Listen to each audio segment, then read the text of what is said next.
evening. My name is Sheila, and welcome back to your Neuro Dive Corner, your site, your channel for all things neurodivergent and the amazing people that care for neurodivergent patients. Um, Let me give a shout out to our subscribers and our top fans, as always. And like I always tell you guys, the I'm so sorry. I pushed the top fans and I thought it was like gonna bring up the list of subscribers. Didn't realize that that's not what it does. And you guys know I don't do this in any professional capacity whatsoever. There's no teleprompter. There's not a whole lot of research to these videos either. I'm trying to get into a rhythm and I'm trying to get into a schedule. It's difficult. It's difficult, especially for me. It's hard, as you guys can see with my attention deficit disorder and the type of job that I do. It's a little bit difficult sometimes to get into a discipline and get into a routine. But I do want to thank all of our subscribers for continuously engaging with the channel, with the videos, making sure that you're liking, subscribing, leaving your comments about what what you want us to talk about and topics that you might be interested in. Or if you are neurodivergent yourself and you would like to share your story with us, all of that would be amazing. Like I said, I've been blessed with having you guys as a community, and we are growing day by day, little by little, baby steps. Sorry, guys. He's being a pain in the neck today because he thinks it's time to eat already. And it's not. It is not time to eat, sir. Not yet. Not yet. It is too early. Too early. Do you want to stay so they can see you, or you want to go keep crying? What do you want to do, Savannah? You want to say hello? You guys want to see my chunks? Yes, this is my chunks. He is the first transgender cat, believe it or not. That's why his name is Savannah.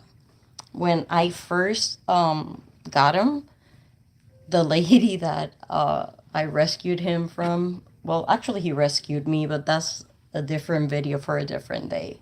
He wants to leave. Okay, you can go, you can go. But you can't cry though, because it's not time to eat. Thank you, Logan. He is a cutie. He could be a bit of a handful, but he is a cutie. And he's very much, he feels like a toy. He's very fluffy. Then again, I take really good care of him. The cat actually gets better health care and better food than I do. I That's my baby. I don't have children, so that's all I have for whatever little time that life allows me to have him. So I'm gonna enjoy him. I do have a crazy dog that we rescued from my youngest brother as well. So maybe one of these days I'll bring her up in one of the lives. But again, just wanted to thank the new subscribers for joining the community. Logan, Silvana Carpio. Am I saying it the right way? Hopefully I'm not messing it up. Thank you, ladies, for joining the live. Make sure that you guys do all of the good stuff. Like, subscribe, comment, smash the hearts, all of that. So, we are going to talk today about PTSD, post-traumatic stress disorder. If anybody in the chat or anybody that is watching the video, if you are triggered by this, please practice self-care and take a break from the video, or you can come back and watch it later at your leisure. I know post-traumatic stress disorder is a sensitive topic and the things around it as well. So, first and foremost, take care of you. If you need a break from the video, take a break. If this is not the video for you, I understand. Just go and engage with one of the other videos and leave your comments. That way, I know you guys are watching and getting resource and getting information and getting educated, which is the whole point of this channel. So let me throw it back. Who else joined the chat? Oh, I see Andrea Taylor. Thank you, Andrea, for coming back.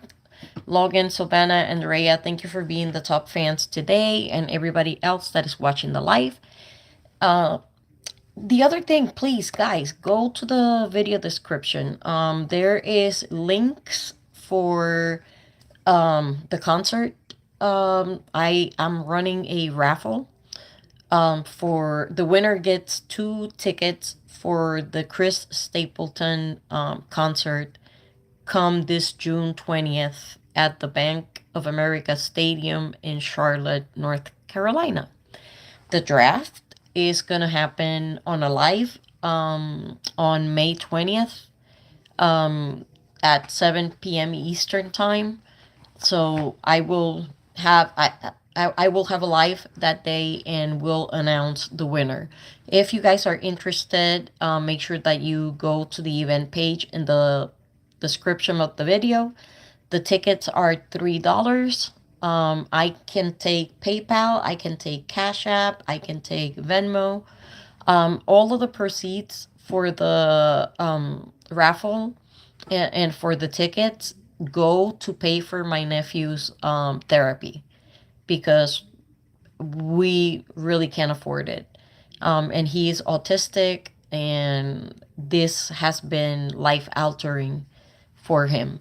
So we need to do what we need to do. So we do have a GoFundMe campaign open for him. That'll be in the video description as well, so you guys can share it in your circle. Don't be sorry, Logan. Honestly, what I really want is people to kind of like help us, kind of like get to know our journey, and what living with somebody. I'm an autism specialist, so and my brother is Asperger's, so it's always been a part of my life. Autism has always been a big, huge part of my life, and it's their superpower. It's definitely their superpower. It's amazing to see the things that they can do when people actually support them and help them thrive, and like anybody else, sometimes you just need a little extra help. So yeah, we can definitely talk about it, and I have a couple of videos on it. So feel free to explore those as well. Nastia Hashira, thank you for joining the live. Thank you for engaging, guys. So let's keep talking about post-traumatic stress disorder. So I know this is one of those hot button diagnoses, and there was a little bit of a time there where everybody was getting pretty much diagnosed with PTSD, right? Everybody that had some sort of traumatic event in their life just automatically got the label. And that is not how it works, right? As we now know, with better time and better studies. So there is, under the post-traumatic stress disorder umbrella, and the reason I'm talking about post-traumatic stress disorder is because unless you're living under a rock, you know that there are conflicts on multiple fronts being fought right now. And whatever your personal politics are, I just feel that we need to talk about it from the mental health standpoint, and the price that you pay. Sometimes, And I'll tell you, guys, this much. And if there's anybody that is watching the live that is a service member and wants to sound off or call me out, feel free, because that's not my lane. But one of the things when I've worked in the past with military, with vets and military members that needed, how can I put it, needed therapy, but not in a formal setting. They needed more of like a peer support type of thing. So I did that for a while. And one of the things that they all used to tell me is they used to get very aggravated at people coming up to them and thanking them for their service. And I think it's completely understandable. I think when you have post traumatic stress disorder, um, coming from that standpoint, it is completely understandable to get aggravated because, like, a lot of them have told me, people come up to us and they're like, thank you for your service. And you have no concept or awareness of what that service entails. You just think it's the patriotic thing to say, and you place no weight on it. And one of the things that people need to learn is that there is a difference between intent and, how can I explain it? Impact. Intent and impact. And a lot of people try to hide behind, well, my intention was good. It's irrelevant. If the impact was negative, it is completely irrelevant that you had a good intention, right? So one of the things that the vets have shared with me is that is they get a little aggravated when people tell them thank you for your service when they don't really have an awareness of what that service even entailed and what price they paid. So inside of the spectrum of obsessive compulsive disorder, there is a thing called the moral injury. And that is something that doesn't get talked about nowhere near enough when it comes to trauma, especially for our service members. Um, it is very easy to look at this like a video game because the fights are not happening on our backyards. So it almost feels like you want to rally around, and I'm not saying we should rally around our military, and we should actually advocate for them too and make sure that they're not being used as props and being sent to forever illegal wars. But I digress. That's a different video for a different day. But a moral injury is very important in the context of everything that is happening right now because you have all of the politicians, all of the authoritarian leaders, including our orange mechanicals um, clown and BB criminal over there and Vladimir with his mess over there. One of the things that they are exploiting is religion. They are goading everybody, making them believe that you are fighting a holy war. And that is a great disservice to our service members. There is nothing holy about any armed conflict, nor is there a winner. And holy wars have historically ended very, very badly with crazy amounts of bloodshed. So I don't think we have the appetite, nor should we support this illegal war that we are fighting right now. But that's where the moral injury comes from.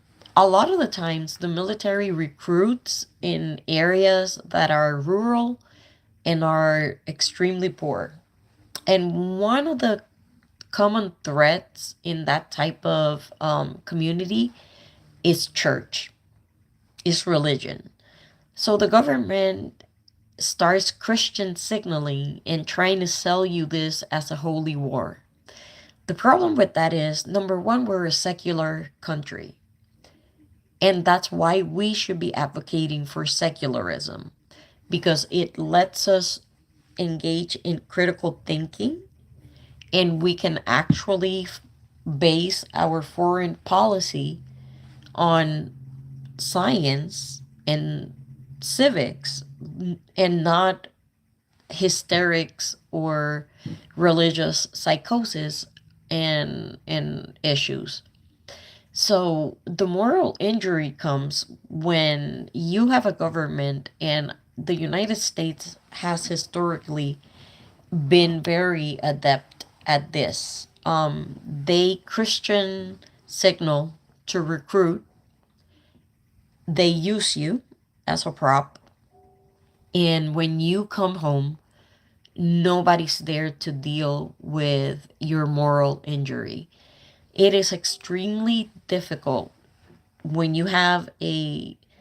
So I remember my ex father in law telling me that the most dangerous thing in the planet is a 19-year-old Marines with his weapon of service. And I kind of have to agree. And the problem being, like I was saying, they have the tendency to recruit in very poor areas. People that are poor and struggling have a tendency to fixate on religion in order to make sense of life. We know religion is the opiate of the masses. So they Christian signal, they send these kids to fight this forever wars for all of these ridiculous old men that can't handle their egos and do not want to face accountability. And we send our sons and daughters over there. And if we're lucky, they come back alive to us. But the problem is, when they come back, we expect them to just pick up life like nothing ever happened, like they weren't exposed to traumatic events. And we expect them to sort of like just move into life right back.